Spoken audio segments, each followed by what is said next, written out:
So good evening, everyone, and welcome to the Fire Network's After the Fire Soil Contamination and Rehabilitation webinar. My name is Katie Lowe, and I am the Fire Network Coordinator, and I'm also going to help facilitate the webinar this evening. Just as a reminder, this event is really for interested residents and resource professionals and community members who want to learn more about the impacts of soil post-fire. But before we begin, I just want to let folks know that during this presentation, you will see many pictures of burned homes and landscapes and communities, and these images may evoke a strong emotional response, particularly for those of you who may have been impacted by fire. So if you start to feel overwhelmed at any time during the presentation, please feel free to step away from the webinar and return when you feel comfortable. I just want to take a second and introduce our speakers. So tonight we're joined by Bruno Pitton with UC Cooperative Extension, Maya Elson from San Jose State University, and Natalie Levy from UC Cooperative Extension as well. And we're also joined by Fire Network staff members David Benteru and Bella Zara, who will help us moderate questions. So with that, I think I'm going to end the poll, and then I will stop sharing and hand it over to Bruno. Thanks, Katie. So I'm going to share my screen and let's see, can everyone see that? Yep. In presentation mode? Great. Yep. So thank you for the introduction, Katie. And I'm going to talk about, some of the things that, what essentially burns in these urban conflagrations. Right. We have, unfortunately, all these structures and homes that burnt, right? And they may have lead paint on them. There's a lot of organic pollutants potentially because we use a lot of oil and petroleum products in making plastics and other things that we have in our homes. And so all that, when it catches on fire, it burns and generates all these toxins that end up in our atmosphere and our soil, right? And there's cars, again, more structures. And then, some things that have occurred, right, is that the EPA and Natalie's can go more into detail about this, but, come and remove the soil, right?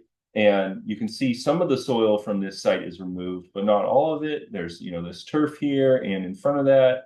So it looks like just maybe the home footprint was removed. And so the question is, what do we do?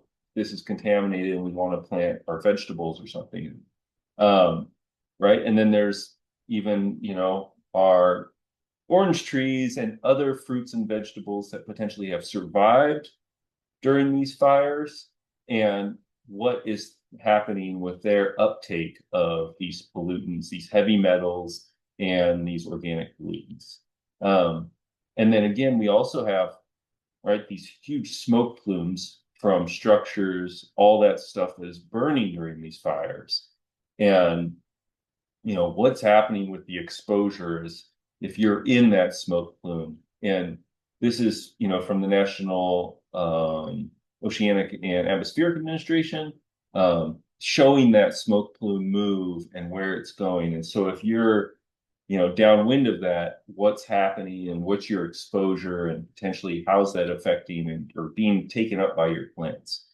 So I'm just going to give a brief overview of how plants take up mineral nutrients, right? And so these are like mineral nutrients in the soil, like ionic, so nitrogen forms, also, ones that you might have heard, like calcium, magnesium, these nutrients that plants need.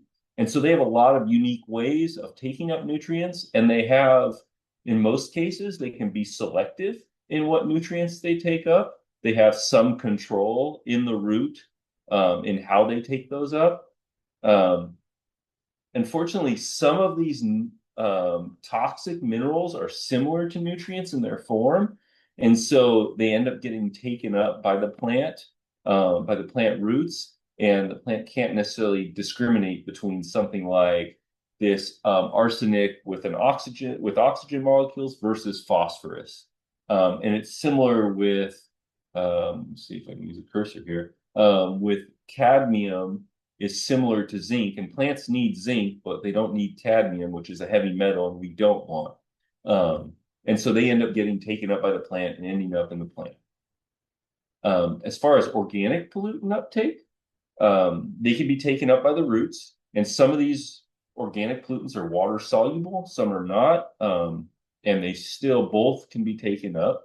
And then some toxins can move to other tissues besides the roots, but there is definitely bioaccumulation happening in those roots and tubers. So carrots, potatoes, sweet potatoes, those are potentially accumulating toxins.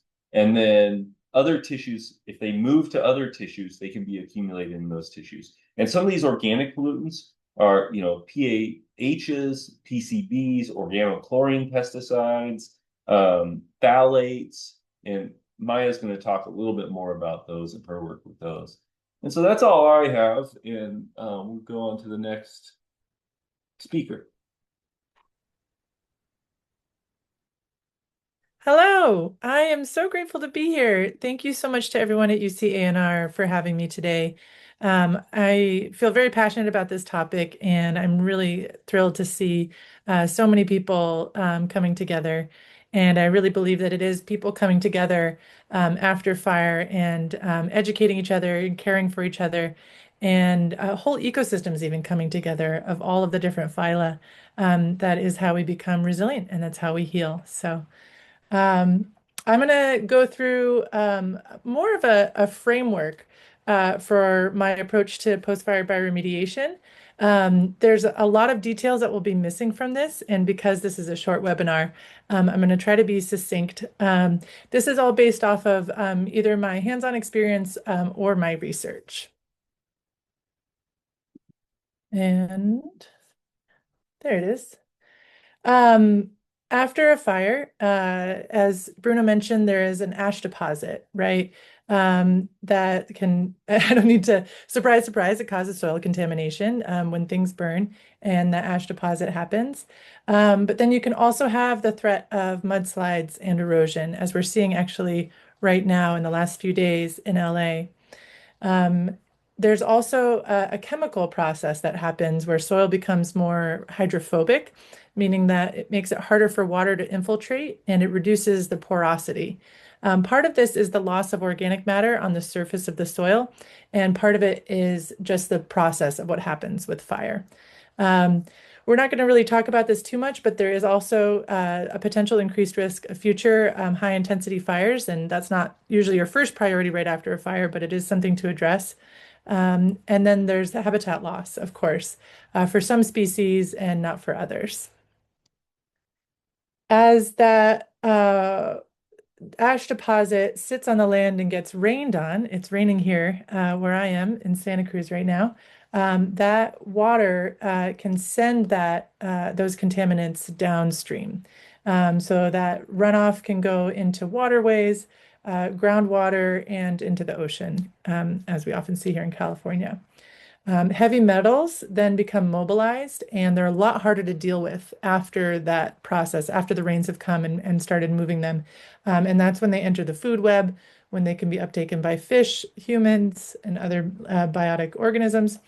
And then we can, of course, also have excess nutrients that can lead to algal blooms and reduce the amount of oxygen for aquatic organisms. I love this graphic here, by the way. Happy to share it if anybody wants to take a closer look. And then, as Bruno mentioned, there's the air. And I think it's important to keep in mind that anytime there's a wind event or a debris removal happens or other disturbances to the soil, that ash deposit then becomes mobile in the air again. So this is all very overwhelming, I imagine. And anybody who's dealt with this knows how overwhelming each of these routes of contamination can be. And we haven't even gotten to how they impact us as humans yet. So for me, when I feel overwhelmed, I like to make lists and I like to make priorities and I like to make timelines. And so with some of my colleagues, we've been developing a system. I think before we act, it's really ideal if we can do a site assessment. Look at things like the topography, the hydrology, do the soil testing that Natalie's going to mention. And then our next goal is to immobilize those contaminants, ideally before the rain comes, before there's wind, that's going to move it around. And there's some different methods that I'll mention in the case studies that we can use for that. And then there's remediation. I'll be talking about traditional remediation, which is debris removal. Actually, Natalie's going to talk about that a bit more. And I'll talk about, and then we'll all talk about some ways that we can work with fungi, plants, and microbes to mitigate the soil. And then let's not forget there's a long-term regeneration process that we're trying to encourage. And of course, it's never going to usually look exactly the same as it did before the fire, and we need to accept that. There are various ways that we can support that process after fire.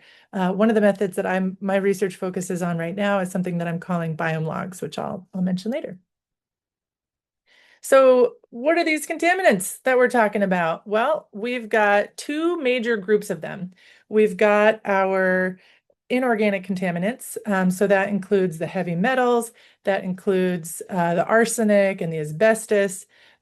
These are ones that we can't break down, except for in very rare cases. It's really just about holding on to them and keeping them from where they can cause more harm. We can also sometimes work with biology to lock them up, make them less available to the plants in our garden that we want to eat, and keep them out of where they can cause harm.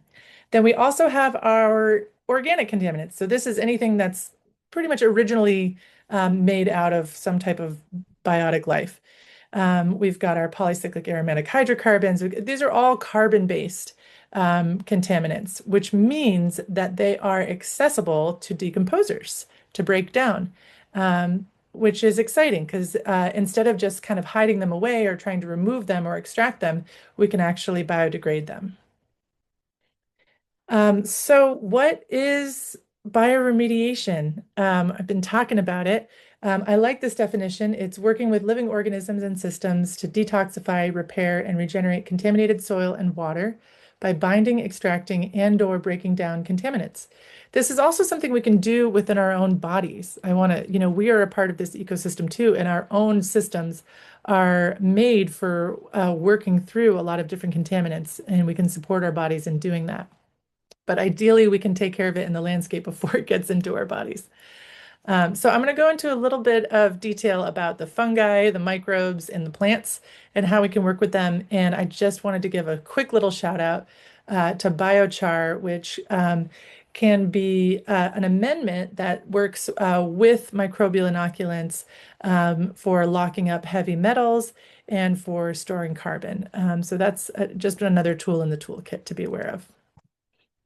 Mycoremediation is working with fungi.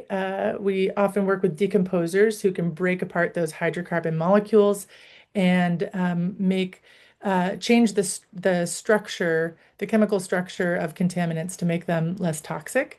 We also have some type of fungi called mycorrhizal fungi that can work together with plants to enhance their ability to remediate the soil and also to make certain metals less bioavailable in the soil. Did I skip one? No, here we are. Oh yeah, there's our plants with our mycorrhizae. So as Bruno was mentioning, plants can sometimes take up these metals. So it's a question of like, okay, is this a plant you're going to eat, or is this a plant that you can then that you can use to hyperaccumulate these metals and then remove that plant and take it out of your system? So you got to decide which way you're going. And depending on which route you're going, you'll want to use different plants and potentially mycorrhizal inoculants as well. It is a little bit complicated, and I do recommend doing a lot of homework and/or finding an expert to help you with this. Then we've got all the other types of life. We've got our bacteria, our nematodes, our protozoa, our fungi, our microarthropods. I'm talking about microfungi here typically.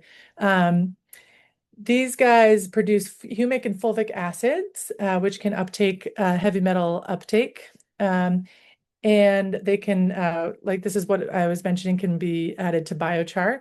And then even some bacteria can break down a lot of different pollutants. Mostly we work with bacteria for dealing with things like E. coli for pathogens, but they can also break down some of those organic contaminants. Oh, that's it. I'm going to end my share screen and hand it over to Natalie.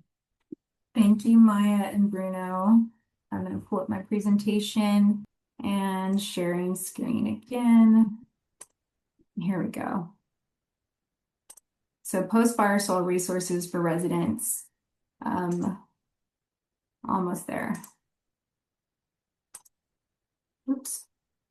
Sorry about that. Now we're ready. Okay. So I did want to start by looking at the human health concerns. So this is a diagram that was made by UC Cooperative Extension from Sonoma County following the Tubbs fire. And I really like this diagram. I've shared it a lot because it shows those environmental pathways of pollutants getting inside of our bodies. And, that is really what we're trying to mitigate here is we don't want exposure to these contaminants that have not been released following a wildfire. And so a lot of that can be taken in through our lungs. We have particulate in the air. Both Maya and Bruno showed that, all of these contaminants are in the air right after the fire. They can also be redisturbed, and we can have particulate that we breathe in. And then we also have it being deposited on the soil surface, on plants that we might have had, growing during a fire. So we can accidentally ingest contaminants as well if we're not cleaning produce properly before we eat it. There are just some guidelines around that as well following a wildfire so that we reduce our exposure pathways and those human health risks. And so I am going to talk, a lot of my presentation will be in the context of the 2025 fires that happened in the Los Angeles area. This is that NASA overview map showing all 7 fires that were burning. We do tend to focus a lot of attention on the Eaton fire and the Palisades fire. These were the largest. We had 16,000 structures that burned, 37,000 acres, and just billions of dollars of damage, and all of the release of all those chemicals into the environment and what that means, again, for our human health and our plant health. And so this is the slide going over kind of the strategy that we have post-fire from the U.S. Army Corps of Engineers. They have a 2-phase approach, but they really are focused on destroyed homes, or at least those that are more heavily damaged. So partial damage is not included, or if you had ash and other materials deposited on your home, on your landscape, that does not get included in this cleanup effort. It starts with that phase 1 EPA coming in, removing household hazardous waste, which Bruno showed some of those pictures of what that looks like. And then in phase 2, Army Corps actually comes in to remove all that fire debris, the ash, the foundations, and hazardous trees. And so we're really focusing on this soil removal. Typically 3 to 6 inches of topsoil is removed within the ash footprint. And as Bruno also showed, that doesn't necessarily include the entire property, right? It's just the footprint of where that structure burned. So there is potential for other areas on that property to still need remediation. And then I know U.S. Army Corps of Engineers, they focus on these standardized guidelines. They really try to adapt their protocols for each fire and site-specific needs. But there has been some criticism about consistency of cleanup. Homeowners will complain about not having their property cleaned up as thoroughly as they needed, and sometimes contractors are not fully adhering to those established guidelines, and they have to go back and redo this cleanup effort. And so this is a really complex, scenario, major urban wildfire, and that reality versus what we hope happens isn't always, match.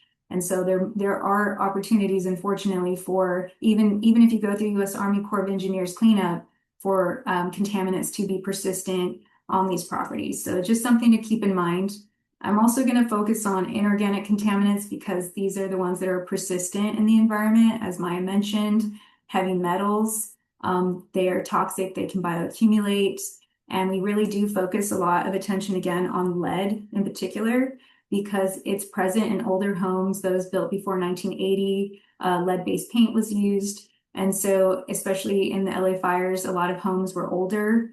And this is just a really potent neurotoxin. And again, it can be released during the fire, but it can also be resuspended in ash after the fires have burned. And there's just a really big risk to children in particular from lead. So we hear a lot about that, but there are additional heavy metals of concern that we can test for. And so that really is where, we have to go to soil testing to really understand inorganic contaminants that are present on these properties. And so in California, we use the CAM17 test. That's 17 heavy metals that are tested, and those are all listed there. And that soil testing can be a little pricey, $95 to $150 per bag sample. And I have this diagram here. This is the Department of Toxic Substance Control. They put this wildfire guidance, and this is their sampling procedural plan for a resident, breaking it up into these sections of the house so that you can sample the entire property. I really like this diagram. Again, we'll share resources following the webinar. And so you're doing a composite of all 5 of these areas just for this one resident. So you have to multiply that cost, 5 times. And then if you factor in testing pre-treatment or intervention and then post-treatment to see the efficacy of that remediation, the price can get kind of high for doing soil testing, but it is a requirement of understanding these inorganic contaminants that may be persisting. And so not everyone had that support from insurance. So that there was some concern about how do we make this publicly available? How do we help and support the community following the fires and provide free soil testing? And so I'm very happy to highlight these 2 programs. They're ongoing. These are self-collected sampling programs. One is USC Clean, and that's free soil lead testing. So they just measure lead, and that's both in Eaton, Palisades. Over 5,000 samples have already been tested through that program. And then LA County Department of Public Health also started a lead soil testing program, and they made this wonderful ArcGIS map showing what those results are based on your zip code. And we'll have a link to this so you can look that up and see, what kind of contaminants are popping up in these different regions. And then I have a QR code here. I encourage you to scan that because this is where we really interpret these results, right? We get them back in parts per million or ppm. And so EPA has a lead level limit publication that does talk about how we look at soil lead for growing food in gardens. And so depending on what your levels come back, and you can see here, this smaller box is just highlighting, this is for Altadena zip code area, the type of parts per million results that they were showing. And a lot of them were below the state threshold of 80 parts per million, and a lot of them between 80 to 200, and 200 is the EPA's lead level limit. So this gives you guidance on how to garden, and it's particularly if you have children. So it's really site specific and to your needs, that consideration, but you have to start with testing. So if you haven't utilized this free soil testing, it is ongoing and I highly recommend it. And then, so what are we really trying to do when we're managing heavy metals in soil following a fire? I think Maya kind of spoke to this already. We're trying to bind them, dilute them, and reduce their mobility. Wind erosion is a big one. Dry, loose soil, no vegetation. You're going to have resuspension of these contaminants. Water erosion is a big one, like Maya mentioned. I love that diagram. Please share it. And then, this can get into waterways through storm drains, and we're going to talk more about that in the research that I've been doing. And what we see is that compost and mulch application have come out of this as a post-fire best management practice, or BMP. So both of those free lead testing programs both encourage the use of compost to cover bare soil, and also mulch, that would be organic mulch, so that we are putting organic matter back into the soil. And as Maya kind of mentioned as well, we have organic matter is complex molecules. They can have a high cation exchange capacity. They're binding heavy metals and holding them in the soil so that they're not getting into our plants. It's just another way of locking them up so that we don't get those exposure pathways. Again, we're trying to mitigate for human health and plant health. So how do you find clean quality compost across California? So I like to highlight the U.S. Composting Council has a California chapter, the Association of Compost Producers. And on their website, they have a certified compost participant map that you can go to. And here listed, we have all of the composters in the state that go through the Seal of Testing Assurance program, which helps to really disclose the quality of the soil. It would be such a shame to put material out that is not clean. Following a fire, we really want to have the best material going out to help restore soil health. So this is one means for finding that across California. And then also, again, highlighting some free options, right? There's a lot of cost following a fire. Having free resources available to the community is really important. And you can find clean quality compost for free locally. And to look for those resources, I'm highlighting first municipal. So that's your county, that might be your city. If they're making their own compost, they will make that free to residents. So LA City Sanitation, for LA City residents, they have 9 free mulch pickup locations. And this is kind of the PDF that they put out, which again, we'll share. You can scan the QR code and get a copy of that now. And so you can go, some of these sites also have compost, and you can pick this up yourself, and it's free. And you just have to haul it and pick it up. But it's a wonderful resource. It's also quality tested for consistency and safety. And then the other option is community compost. We love our community composters. Here in LA, we have the nonprofit LA Compost. They make small amounts of free compost available about 4 times per year. And that's really for the public to use for planting gardens. And, they make that available through compost hubs that they have in the city. So these are just some suggestions for finding free, clean quality compost material to utilize post-fire.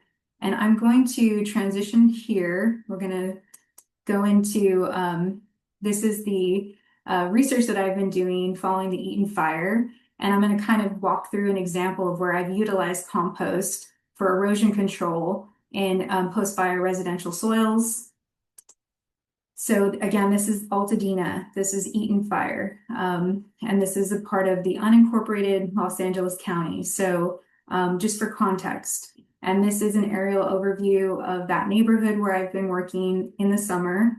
So you can see how just dry and degraded the soils look. So beginning with the Eaton Fire, the engagement that we had was free soil testing events, again, trying to make that available to the community. These were same-day soil testing events hosted with some really wonderful collaborators, and we held 3 in 2025.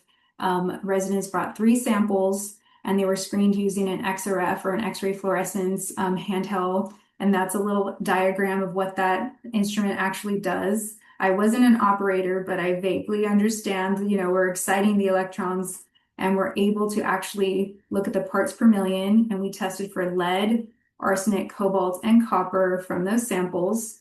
We had over 800 samples processed in these 3 events. And the really wonderful part about our strategy was that it was right there in front of the resident. We provided interpretation of the results. We had a lot of people supporting that from our groups from UCLA and Tree People, and they were able to sit down with the homeowner and walk through those results using our state thresholds. And then we used master gardeners to help kind of, again, share information about how to minimize exposure to those contaminated soils. And we discussed, those strategies for reducing inhalation or contact with contaminated soil particles. And one of our recommendations was to cap and cover the soil with compost blankets. So that brings us to the compost erosion control pilot that we developed. And this really began from it started with community. An LA Master Gardener, those are our UC ANR trained volunteers. They sadly lost their home in Altadena, and they had attended this first soil testing event that we had in May, and they learned about the benefits of compost mulch cover, and or the other terminology we use is compost erosion control blankets, or CECVs. And she was sharing with me in their area, in their neighborhood, they had no water. These homes had a lot of dust they were trying to control for, and they were not going to be rebuilt before the winter rainy season started in October. So there were definitely some concerns there, and they were looking for larger quantities of free composted mulch materials. So looking at 40 cubic yards or 10 tons of materials is a lot. But they approached me to see if there was a way that we could find those and create a free resource to this neighborhood to help, again, address these concerns of heavy metal spreading by wind or rain, and also just to help restore soil health and increase organic matter in the soils. For all those reasons, I've previously shared the benefits of that. So as an advisor, I get to work with some legislation. SB 1383 is a bill that came out, was implemented in 2022. It's across California. And this is really our strategy to divert organic waste from the landfill and utilize it, see it as a resource, and really focus on recycled organic materials, getting them back to the community. And part of that is that each county has to procure a certain amount of materials, which they then apply in California, hopefully within their county. But LA County is quite a large county, a lot of population, and this is based on population. 81,000 tons of material has to be procured each year of recycled organic materials. So that's quite a heavy lift. So they're always looking for opportunities to meet that procurement. And so I saw that this might be a way for us to get those free certified compost cover mulch, meet their procurement needs, and also help fire impacted Altadena communities. So I started designing with, again, our master gardener. We went and looked at 14 homes in her neighborhood, and the goal was to document the process of procuring compost materials and applying those CECBs. And I just want to highlight, this was a community program. There was no funding. We just hit the ground running. We really relied on the community support and public and private partnerships to make this work happen. And so based on some prior research on compost blankets, we determined 2-inch layer composted cover mulch. So that's coarse grained. So it's meant to go on top. So we want it to be a little more coarse, 2-inch diameter. And we found a great partnership in Agrimin. They're a compost producer here in California. And then LA County Public Works, they helped to facilitate SB 1383 for the county. So they were our other partner from the county. And we designed this pilot program where the resident would get a coupon code and they could purchase up to 80 cubic yards of compost from Agrimin. And then Agrimin coordinated the delivery of those materials and waived those costs, which was a nice, another bonus. And so we had LA Public Works paying for the compost using their assistant grants. And so they were able to buy that for the community and also get their procurement credits. So kind of a win-win for everyone involved. So let's take a look at these study sites on Las Flores Drive. So the initial conditions, I was out there. So this property underwent a phase 2 cleanup in April of 2025. Here it is, an aerial view in July of 2025. Here's the street, and this is kind of the outline of her property there. Definitely looking, we can see the scraped ash footprint where they would have taken those 6 inches of topsoil and then her landscape surrounding that, right? This would not have been scraped. So we wanted to take a look at what was happening in these homes post cleanup. And I also noticed while walking around in the neighborhoods, these erosion control strategies that were put out by Army Corps just were not holding up. So straw wattles are breaking. Some of them were just not staying staked down. They were not going to take us through the rainy season and really mitigate those erosion concerns. And we saw a lot of just exposed loose soil on these driveways. We have steep grades running off into the sidewalk and the storm drain. And there I am actually taking a sample. This is my pre-sample. I'm at the top of this. This used to be their front lawn, and taking some samples. And so we did sample initially using this LA Department of Public Health lead level testing. So these are the guidelines, again, from that free program. I loved the way that they laid that out. I thought it was really easy to understand so that anybody could follow this procedure. So we sampled 4 locations following their guidelines. I didn't submit the samples to that program. We actually tested them separately because we were looking at more than just lead. So we're doing a whole like CAM17 heavy metal test and also soil chemistry testing, which I'll share in just a minute a little bit more. But the sampling locations were really based on the resident, their need. They were there. We were working on this together as a team to figure out where on their property, again, are they likely to come into contact with soil, whether they're gardening or recreating, playing on, playing in the soil in the future, and where we would want to mitigate heavy metals so that we can reduce those exposure pathways going forward. And so to do the soil testing, again, wonderful partnership with UC Merced, Dr. Rebecca Riles. She and I met at a conference around the LA fires, and I explained to her that I really wanted to do this pilot, but I did not have the funding that I needed to run these soil samples. It's very expensive, even for us researchers, to do this heavy metal testing. So she welcomed me to take my samples up to her lab in Merced to do heavy metal testing using their ICP, and also to look at soil physical properties, pH, electrical conductivity, cation exchange capacity, and then, of course, soil organic matter, really important to look at these samples pre and then post. And we'll talk about that. I'm going to start showing what happened out there when we started putting out these compost blankets. So I took a lot of aerial images to try to help show, what is happening from that vantage point. Each property of the 14 that we worked on are very different. Again, relatively large lots, 9,000 square feet on average. And then each homeowner had different rebuild timelines. So this first image here, we fully covered this lot. So on the left-hand side, you see the compost erosion control blanket image. And then on the right, you see the fully covered. So we covered 40 cubic yards, 10 tons of composted mulch is covering this lot here. And that was because they're not planning to rebuild this year. So 2026 was not when they were planning to rebuild, but other homes were planning to rebuild early 2026. And so based on some of the information that their contractors provided, their recommendation was not to cover the footprint because they wanted to lay foundation and they needed that area to be compacted.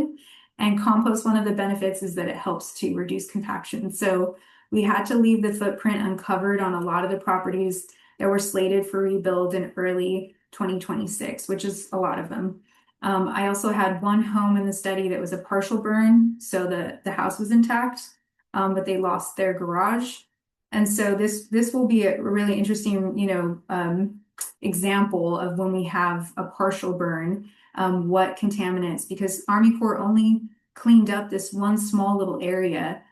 So ash and other contaminants were likely to be present on this property. So looking to see what that looks like pre and post coverage. And then just highlighting a few things here. We had one property that, again, fully covered. They allowed us to put some compost there because they are not planning to rebuild right away. So we were able to store that for some other treatments that we're planning. And then I want to just call the attention, I'll highlight this in a little further in my discussion, but each house also had variable slope, and sometimes the slope of their property was towards the street, sometimes it was into the property, and that really did become a factor as we were looking at the effectiveness of these compost erosion control blankets. And so just looking at this, again, all the variability that we're seeing across these properties. And then this is the last one I'll highlight here, number 14. We did deliver the mulch, but because their cleanup at their property was not as thorough as they needed, they were still cleaning up debris and other things from their property. Even though they had gone through phase 2 cleanup, they still had additional cleanup that they needed to do. So we hope we'll get that spread soon. But this is just to highlight again, those cleanup efforts. It doesn't necessarily look the same for every property. So we put the cover out, and then we had a tremendous amount of rain this year or last year. So starting in October, we started getting rainfall in Altadena in this area, and it just continued from there. We had November, December, significant rainfall of events. So we really got to try out the effectiveness of the compost erosion control blankets. And we had, more than 16 inches of rain by late December that had fallen in this area. So I highlight first this is this is kind of like the gold standard, worked really well. We had gradual slope away from the street. This was that example that's fully covered this property. When we went to look at, was there any erosion concerns following all of that rainfall in January, we went out. There was nothing. The street was as clear as could be. Everything was in place. It looked immaculate. On the other side of the spectrum, this is what I was alluding to.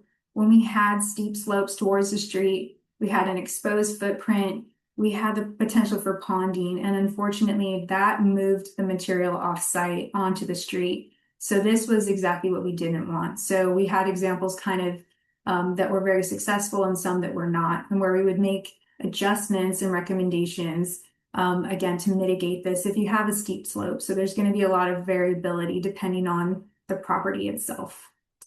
And then yesterday, we went out to resample. So we want to see what's happening in the soil. We pre-sampled before the compost blankets were laid, and now we need to go back out and look at that soil. So this is just kind of a sequence. This is in one of the landscapes. We pull back the compost cover, and what do we see? We see mycelium. And so the soil is definitely coming back to life. We're seeing the benefits of compost mulch cover, that organic matter is feeding fungi, and it's really helping to improve soil moisture. And we're seeing this improvement. So this is a sample taken yesterday in a footprint that has been exposed since it was cleaned by Army Corps and scraped. And then this is the mulch cover. So I know it's a little hard to see, but you can just see the darkness, the organic matter hopefully is increasing in this. We've got soil moisture, and it just really kind of visually makes that point, right? That things are improving.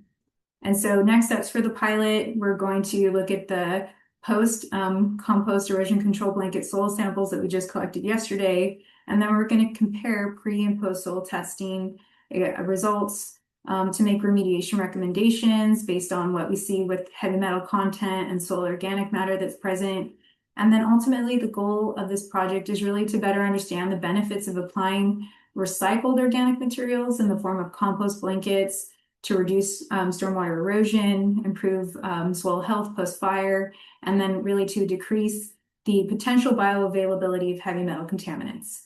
So I will just end there. These are some of the wonderful people that I've had the privilege to work on in this project. And I think Maya is going to step in here and continue with a case study. Yay! I feel like if this were like a live event, we'd all be like, wow, yay! So I just want to give you that. That was so inspiring to see. I'm just so thrilled. Yeah, there's all the applause coming out.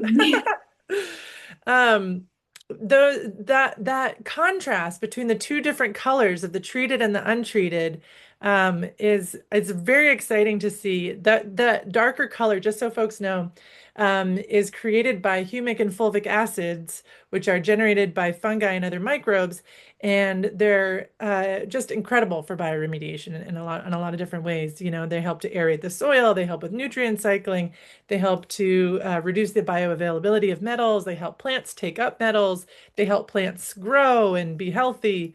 So you all did something incredible, and I'm just very happy to see this.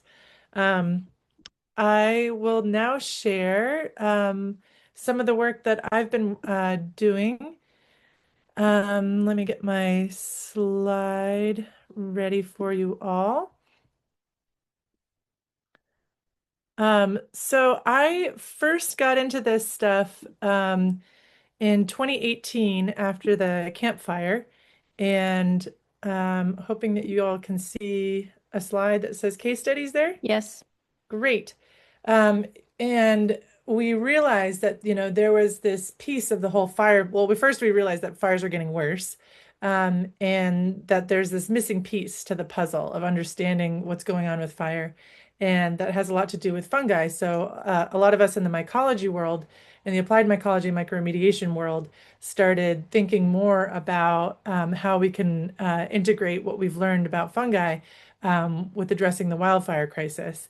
And then in 2020, 2 years after we started this study group, we had a lot of opportunities to practice what we were preaching. And, you know, as many of you know, that there were the August 2020 fires. We had the fire here where I live, the CZU Lightning Complex fire, and just an incredible grassroots response.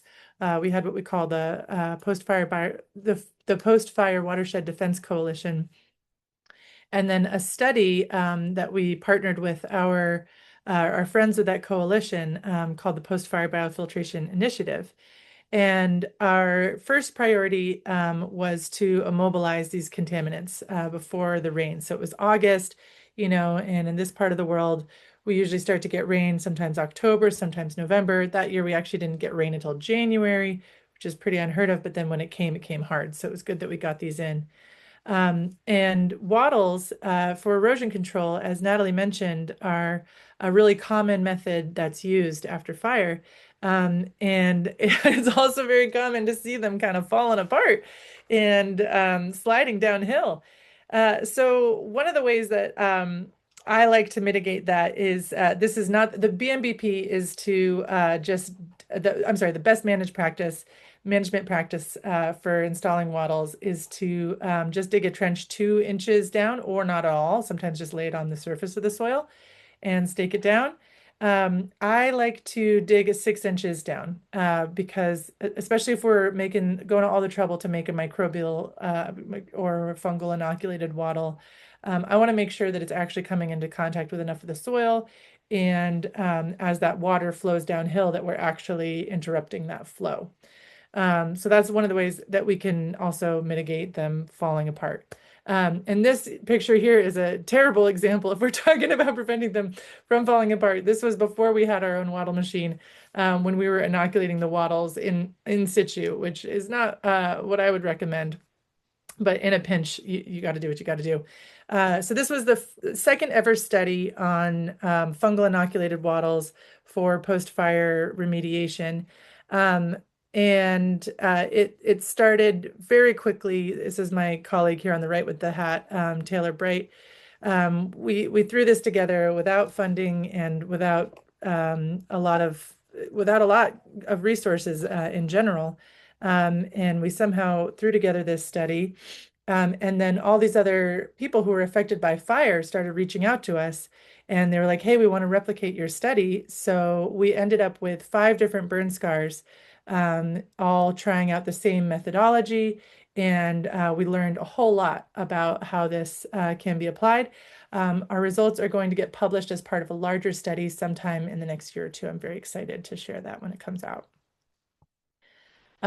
So what we were looking at was if these fungal inoculated wattles can biodegrade the polycyclic aromatic hydrocarbons that we were concerned about, and immobilize the heavy metals, as well as reduce the amount of erosion going on. That evolved into this larger study that is hopefully all going to get published pretty soon here.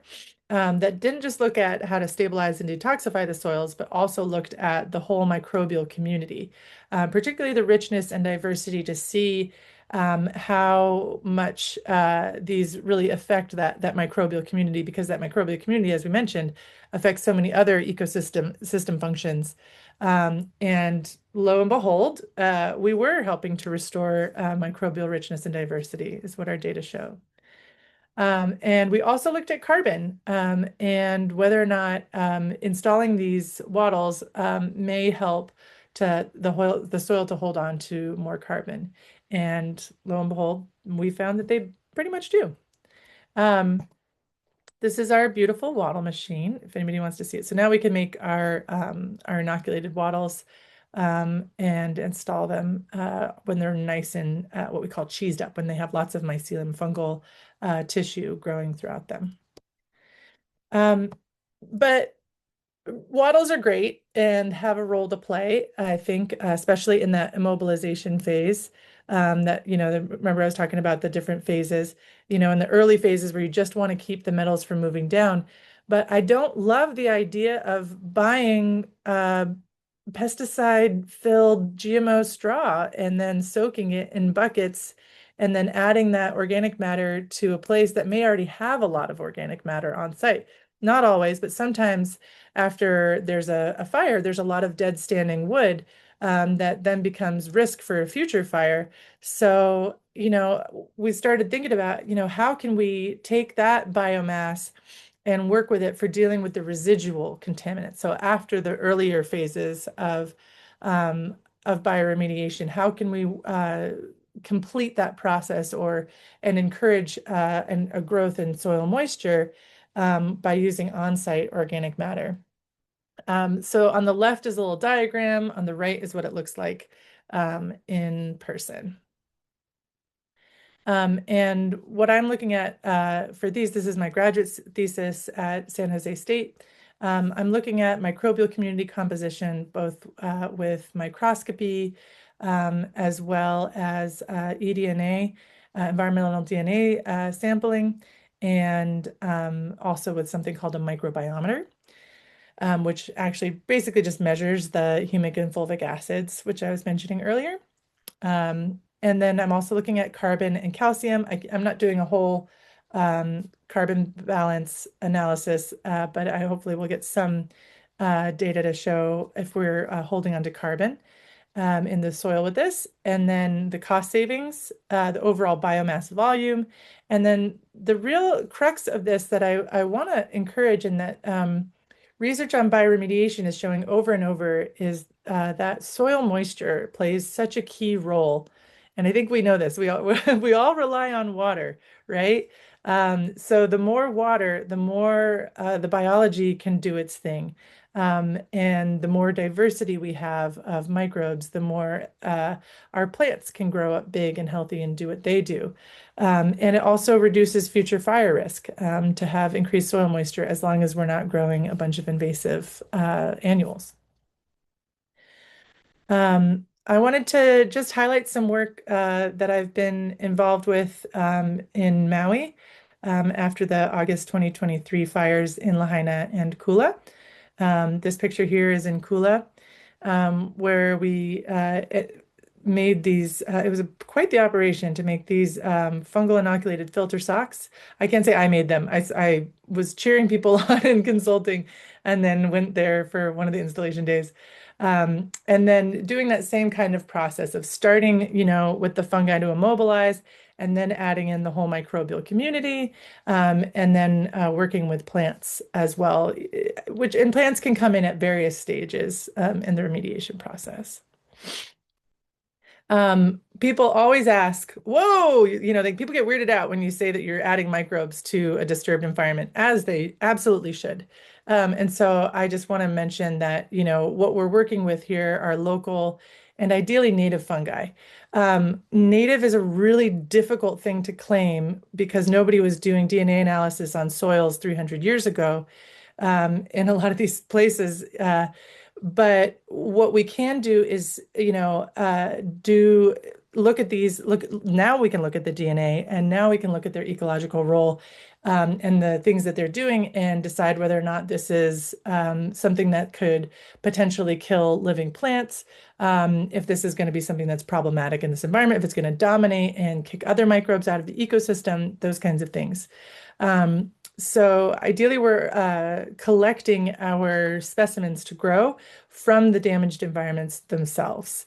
And we can extract them and grow them out in various ways. And we can also grow whole microbial communities. Actually, next week, I'm going to be making a biocompost at my house. And what we're doing is integrating, microbes from the places and also getting materials, getting some charcoal, getting some soil that's healthy, and throwing those in there so that we can, and mixing them all up and creating the conditions only for the beneficial, not the pathogens, to survive. And then we can create compost teas and extracts and other inoculants with it. I don't even feel like I should talk about SoCal after what Natalie just did, because that was so amazing. I just want to give a shout out to the Center for Applied Ecological Remediation, who has been doing free soil testing, and I know Natalie knows them, in soil testing as well as remediation in homes in Altadena and the Palisades. And they have one of those mobile XRFs now, which is fantastic. and they're just doing incredible work. My work has been with a nonprofit called Co-Renewal, and you can check us out online. And the study that I mentioned is called the Phoenix study. That's it. If anybody wants to reach out to me, I think my info, I thought I had a contact info slide in here, but it's not coming up.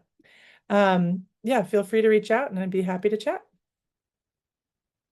Thank you so much, Maya, Natalie, and Bruno, for your awesome presentations. We can all give them a virtual round of applause.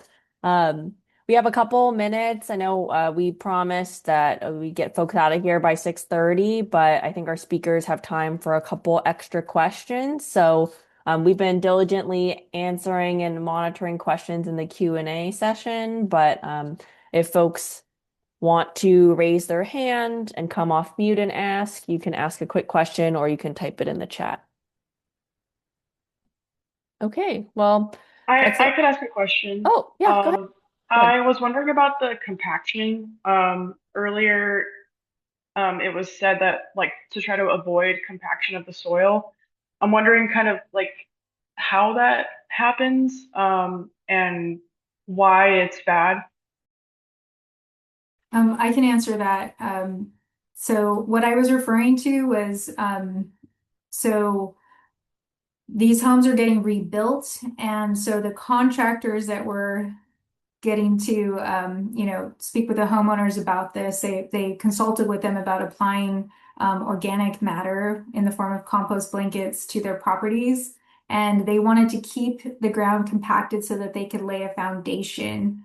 So adding a compost blanket on top of those areas where the footprint of the home would go would kind of defeat the purpose of what they were about to accomplish and make more work. So they requested that the footprint be left uncovered, which was a good suggestion for the rebuild, but as we saw, not always the most effective strategy when trying to reduce erosion. I hope that answers your question. Yeah, thank you. Thank you. Okay, we have a question in the chat. How do you know the straw in the wattle has, if the straw in the wattle has pesticide on it? Oh, you just can't buy organic straw anymore since the pandemic. I haven't been able to find it anywhere. I don't know if anybody else has. So I assume there's pesticides on it. It gives me an allergic reaction. I was like driving it around in my Prius, to make waddles and getting like so sick. Oh no. It's probably the hay itself too, but Yeah. Okay. Another question from Brianna. Any additional plants that may be used to extract the bulk of heavy metals or organic pollutants? Assuming this is a question for anybody. So I feel like I keep saying this and I feel like it sounds like a cop out, but it's really true that it really depends on where you live because you want to use native plants. So for LA, there is a list of native plants for bioremediation that Danielle Stevenson has been compiling. I could probably figure out where that is if that's where you are and you're looking to do stuff there.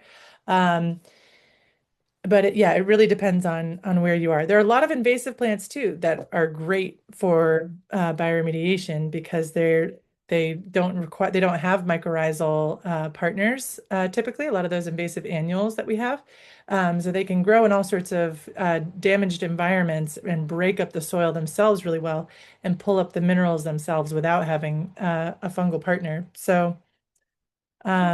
it seems like there's demand for this list, so maybe we could link it in the resources email that we'll send afterwards.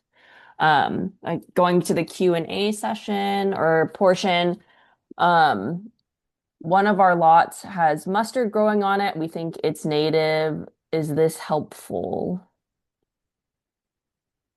I guess in terms of remediation, I am assuming.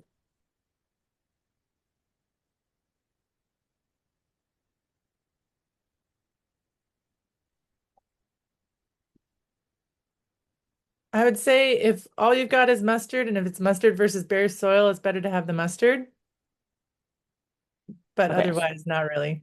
It's not the best for prepping the soil for microbes and yeah. But there are definitely mustards that are good at pulling up metals. So Cool. And then this is probably for Natalie. Where do the Army Corps of Engineers take the contaminated soil? Ooh, that is a good question. I won't pretend that I know exactly where they take those materials, but as mentioned, there's a strategy around getting it out of the area as contained as possible. And I believe there was actually a lot of controversy about where it was being taken locally following the LA fires. So I won't get into the meat of that, but I think it really does depend. Again, that's where community has to speak up if they're unhappy with where the material's ending up. This strategy of removing debris that's contaminated is complex as well, right? That is one strategy. We do have to get rid of the contaminated debris. But that's why, trying to keep as much of the soil intact as possible and remediate in place so we don't have to take a bunch of soil and dump it somewhere else. Sometimes they take it out of state. And there's some controversy around where those materials end up following these wildfire cleanup efforts. Yeah, I'll just leave it at that. Sorry, I couldn't be more thorough with that answer. Okay. Okay, last two questions. So we have one from Jeannie. Where would we find a professional for bioremediation? Assuming this is probably for Maya. It depends on where you are. If you're in LA, I would definitely reach out to the Center for Applied Ecological Remediation.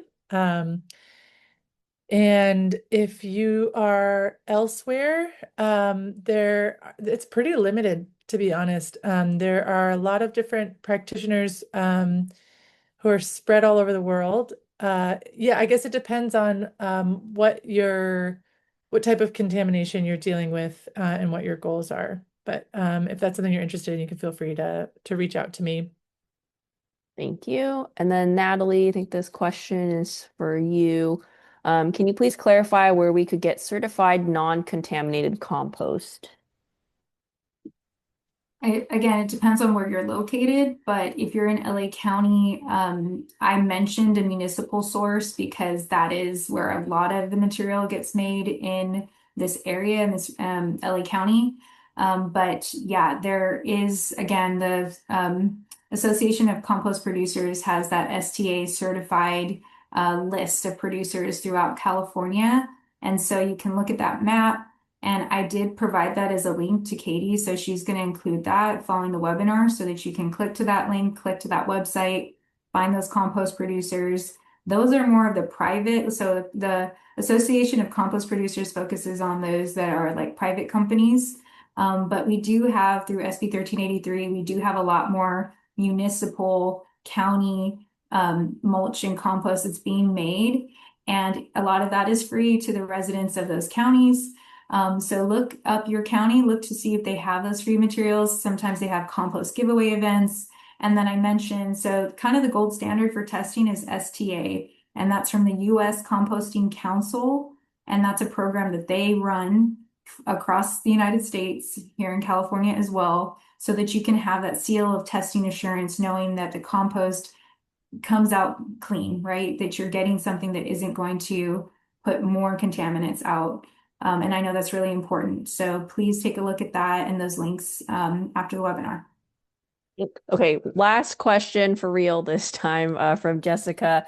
And I'll ask Bruno this question. So if planting plants like sunflowers to pull up metals, how do you dispose of them once they are pulled out of the ground? And so that's a great question because in order to do that phytoremediation, right, and their heavy metals, if we reincorporate those plants into our landscape or compost them on site, those heavy metals will still be there. And so they need to be moved off site. I mean, I think the thing to do would probably be to send them to the landfill. I don't know if Natalie has another opinion, right? If we send them to a composting facility, they'll be reincorporated into. Don't put them in your green bin.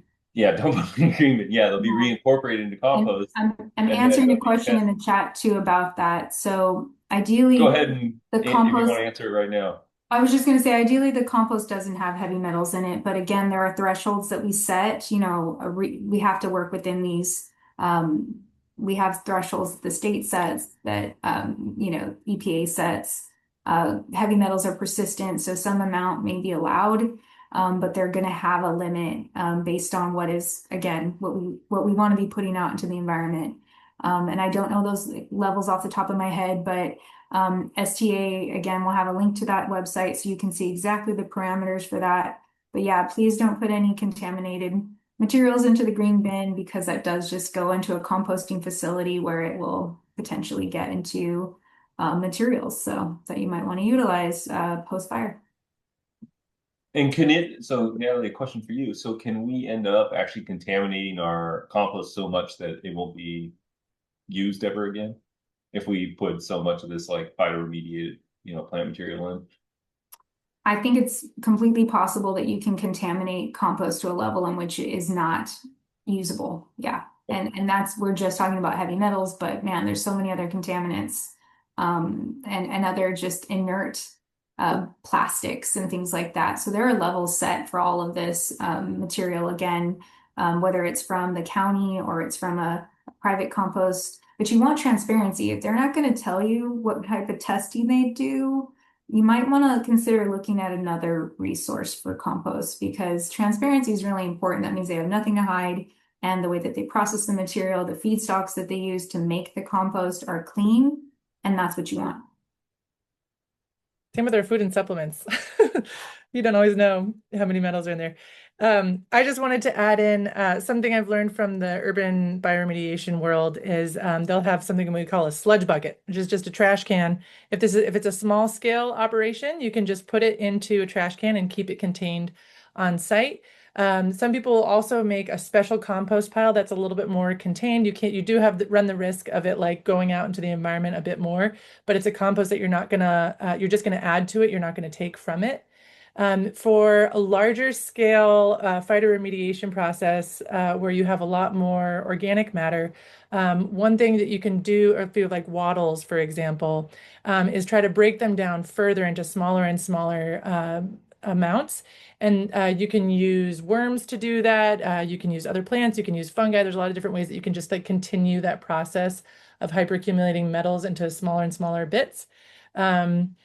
And then worst comes to it, if you don't have a lot of other options, there are hazardous waste facilities. So you don't want to send it right to the regular landfill, but you can send it to a hazardous waste facility within the landfill, which typically costs money and fills up really quickly after a fire. Cool. Well, I think we're out of time. We're well over time actually for the end of the webinar. Just wanted to say thank you so much to our wonderful speakers for sharing their experience and knowledge with us today. Thank you so much to David and Bella for helping out and organizing this webinar. And then thank you to all of you for joining us this evening and learning about this. So, like I said, I will be posting this recording to our YouTube channel. All of you who registered, I have your email, so you will receive a link to the recording as well as all the links that were mentioned today. So thank you so much for joining us today and have a wonderful evening.